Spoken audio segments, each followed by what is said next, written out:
Bienvenue sur votre chaîne, Info de l'heure. Avant de commencer la vidéo, n'oubliez pas de vous abonner à notre chaîne, en cliquant sur le petit bouton rouge, situé en bas de votre petit écran, et d'activer également la cloche de notification pour ne pas rater nos prochaines vidéos. Bon visionnage. Le Premier ministre malien Choguel Kokala Maïga est revenu mardi, sur le départ des troupes françaises du Mali.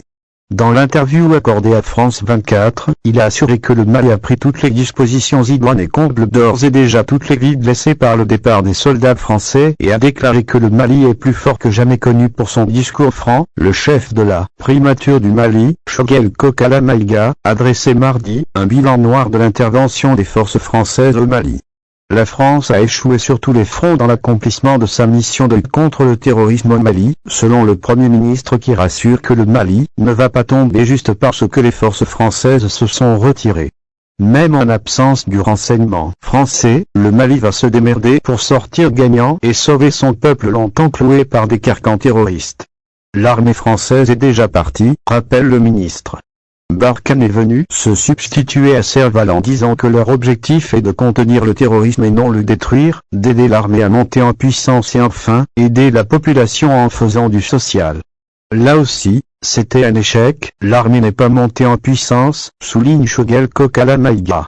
On a inoculé dans l'esprit des Africains le virus de la défaite, ce qui fait que certains pensent que le départ de la France va faire sombrer le Mali.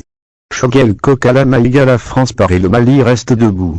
Et le processus est en cours, insiste le Premier ministre.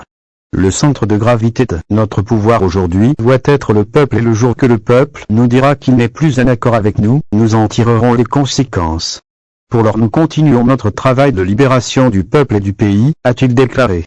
La tension monte entre Paris et Bamako au lendemain de la déclaration de la France et de ses alliés qui ont annoncé le retrait de leurs troupes du Mali, précisant que les conditions ne sont plus réunies pour la poursuite de leur mission. Le Mali, qui a déjà expulsé le diplomate français en poste à Bamako pour des propos jugés déplacés tenus par le chef de la diplomatie française, Jean-Yves Le Drian, a dénoncé une violation répétée des accords de défense.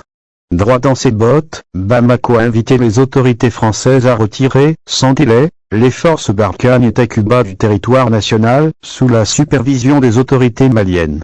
Pour la junte militaire, les résultats de 9 ans d'engagement français dans le pays n'ont pas été satisfaisants. En conférence de presse vendredi 18 février, le président Emmanuel Macron n'a pas occulté la question sur la décision de Bamako. Avec un ton ferme, il a rejeté l'exigence de la junte militaire au pouvoir à Bamako de retirer les soldats français sans délai du Mali et a mis en garde